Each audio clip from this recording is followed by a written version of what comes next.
Good evening students. आज का आपका टॉपिक है मानव रुधिर के बारे में, ब्लड के बारे में बात करेंगे हम लोग आज कि रुधिर कैसा होता है, क्या होता है, रुधिर के बारे में डिस्कशन करेंगे। तो सबसे पहले जानेंगे रुधिर क्या होता है, ठीक है, जिसे हम ब्लड कहते हैं, समझते होंगे। यहाँ लिखा है हमने एक प्रकार का तरल संयोजी ऊतक, मतलब जो रुधिर होता है वो एक प्रकार का तरल संयोजी ऊतक होता है। संयोजी का मतलब होता है वैस्कुलर, लिखा हुआ हमने ऊपर वैस्कुलर। तो आपको पता है कि संयोजी वैस्कुलर शब्द हमने पढ़ाया है जब हम बात करते हैं पौधों की, वहां जाइलम और फ्लोएम की बात करते हैं कि वैस्कुलर क्या होता है, ऐसे ऊतक, वैस्कुलर टिश्यू, वैस्कुलर ऊतक मतलब संवहन ऊतक। तो हमने पौधों में बताया था जाइलम और फ्लोएम होते हैं आपके, ठीक है। जिसको नहीं पता वो जान ले, जाइलम और फ्लोएम संवहन ऊतक होते हैं, वैस्कुलर टिश्यू होते हैं। उनका काम क्या होता है कि जो भी पानी और तुम्हारे पोषक पदार्थ मिट्टी से होते हैं, भोज्य पदार्थ और पानी को क्या करते हैं, वो दो ऊतक होते हैं संवहन ऊतक, जाइलम और फ्लोएम, ये ले जाते हैं ऊपर की ओर पौधे के सभी भागों में। इसी प्रकार जो रुधिर होता है, मनुष्य में पाया जाने वाला ब्लड होता है, वो एक तरल संयोजी, तरल का मतलब लिक्विड, ठीक है, लिक्विड समझते हैं कैसा, द्रव। तरल संयोजी मतलब वो भी एक प्रकार का संवहन करने वाला ऊतक है। रुधिर अपने साथ कई सारी चीजों को ले जाता है, जैसे हार्मोन्स को, एंजाइम्स को, विभिन्न पोषक पदार्थों को रुधिर भी ले जाता है अपने साथ एब्जॉर्ब करके, शरीर के एक भाग से दूसरे भागों में जहां जहां रुधिर का सप्लाई होती वहां ये ले जाता है, कौन, रुधिर। इसीलिए इसे एक तरल संयोजी ऊतक कहा गया है। फिर लिखा हुआ है कि स्वाद नमकीन, मतलब इसका जो टेस्ट होता है वो नमकीन होता है, ठीक। माध्यम कैसा है, क्षारीय होता है, मतलब ये बताया था हमने आपको कि क्षारीय क्या होता है और अम्लीय क्या होता है। मतलब क्षारीय तो सीधी सी बात है कि इसका पीएच वैल्यू जो होगी वो 7 से क्या होगी, ज्यादा होगी, हमारी 7.4 इसका क्षारीय माध्यम दिया हुआ है और पीएच मान दिया हुआ है, ठीक। दूसरी बात कह रहा है कि एक स्वस्थ मनुष्य में लगभग रुधिर की मात्रा कितनी होती है, आपसे पूछी जाए तो आप बताएंगे लगभग 5 से 6 लीटर मात्रा एक स्वस्थ मनुष्य में किसकी पाई जाती है, रुधिर की पाई जाती है। जो मनुष्य के शरीर का, हम कह सकते हैं अपनी भाषा में, जो मनुष्य के शरीर के कुल भार का, जो पूरी बॉडी वेट होता है, मनुष्य के शरीर का जो पूरा भार होता है उसका लगभग 7 से 8% होता है। कितना, 7 से 8% होता है, ठीक। अब बात करते हैं जो रुधिर होता है उसमें क्या क्या चीजें पाई जाती है। हमें तो कुछ पता नहीं होता, हमें तो बस वो रेड रेड दिखाई देता है कि ये रुधिर है, लेकिन अब जानेंगे इसके अंदर क्या क्या चीजें होती हैं। तो रुधिर के अंदर हमारी होती है, रुधिर किस किस चीजों से मिलकर बना होता है, उसमें क्या क्या पाया जाता है। तो रुधिर में आपकी दो प्रकार की दो चीजें यहाँ मिलेंगी आपको। एक हमारा होता है रुधिर प्लाज्मा और दूसरा होता है रुधिराणु या रुधिर कणिकाएं, या उसी को बोलते हैं ब्लड कार्पसेल्स, ठीक है। तो सबसे पहले प्लाज्मा की बात करते हैं कि प्लाज्मा क्या होता है, ठीक। ये क्या होता है, प्लाज्मा भी एक प्रकार का लिक्विड होता है जो रुधिर में पाया जाता है, ठीक है। ये लिखा हुआ है, द्रव होता है।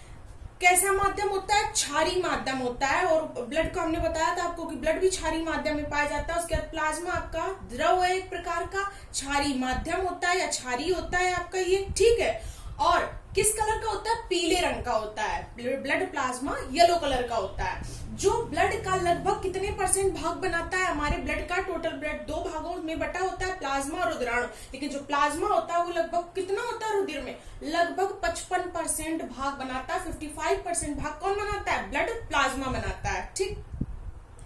इसके बाद बात करते हैं आगे, लिखा है इसमें 90% जल, अगर पूछा जाए पूरे ब्लड प्लाज्मा में क्या चीज कितनी होती है, तो उसमें जो जल होता है, वाटर होता है, वो होता है लगभग अबाउट 90% जल होता है हमारा। और बाकी 10% शेष में जो आती बचता है उसमें आता है कार्बनिक और विभिन्न प्रकार के कार्बनिक पदार्थ आ जाते हैं, किसमें, 10% में आ जाते हैं, ठीक।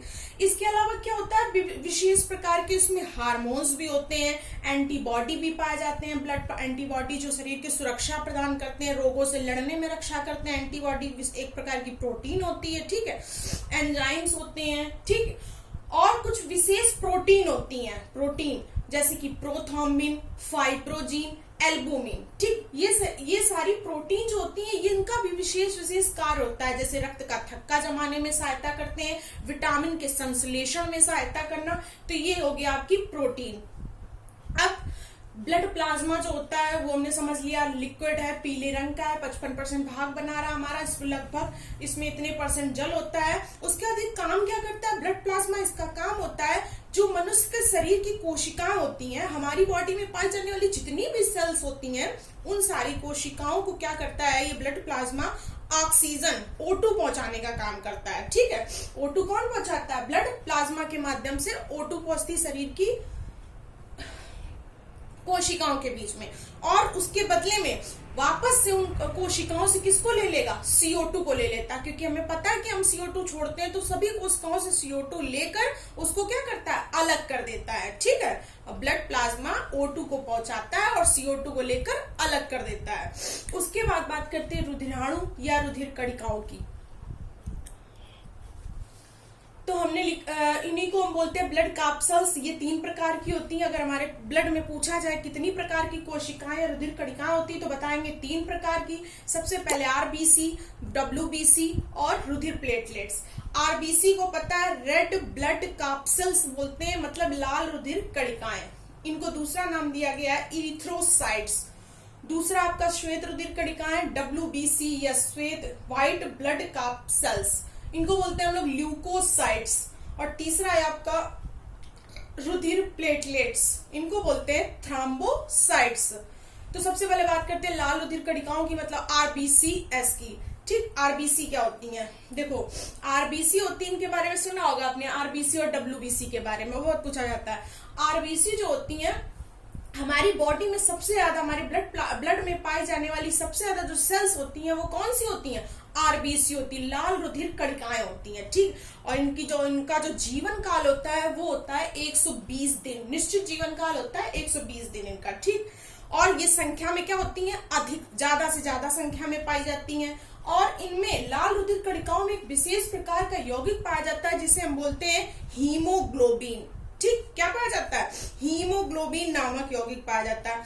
ये क्या करता है, जब हमारे फेफड़ों में जो ऑक्सीजन भरी होती है, ये हीमोग्लोबिन उसी ऑक्सीजन के साथ मिल जाता है और बनाता है एक यौगिक ऑक्सी हीमोग्लोबिन बनाता है। क्या बनाता है? Oxy haemoglobin.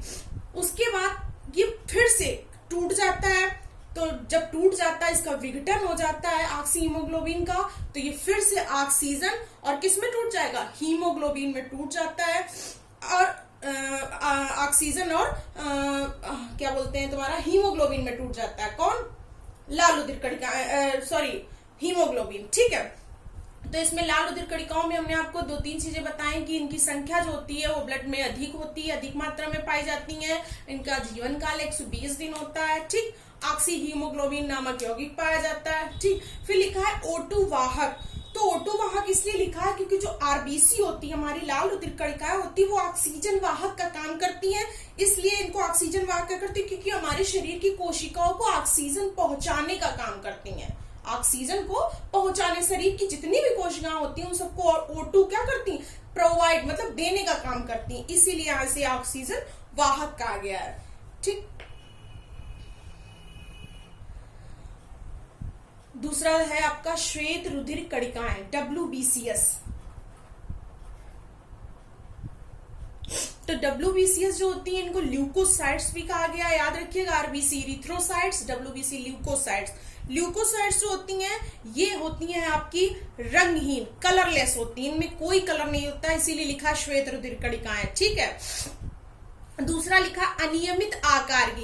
कह सकते हैं जैसे हमने अमीबा देखा है कि अमीबा का कोई निश्चित शेप नहीं होता, सबको पता है कि अमीबा टेढ़ा मेढ़ा होता है, उसको कोई निश्चित आकार नहीं होता, वो टेढ़ा मेढ़ा होता है। उसी प्रकार से ये कोशिकाएं भी अनियमित आकार की, लाइक अमीबा की तरीके से होती हैं। ठीक, लेकिन इनकी जो संख्या होती है वो RBC की अपेक्षा क्या होती है? कम होती है। और इनका जो लाइफ साइकिल, मतलब जीवन काल होता है, आपने पढ़ा RBC का जीवन काल बहुत ज्यादा होता है, लगभग 120 दिन होता है, लेकिन इनका जो जीवन काल होता है वो कितना होता है? सिर्फ 1 सप्ताह। इससे ज्यादा ये कोशिकाएं जीवित नहीं रहती हैं, तुरंत खत्म हो जाती हैं, उसके बाद इनका जीवन काल समाप्त हो जाता है। और लिखा है जीवन का सैनिक, खास बात है यहाँ पे ध्यान देने वाली।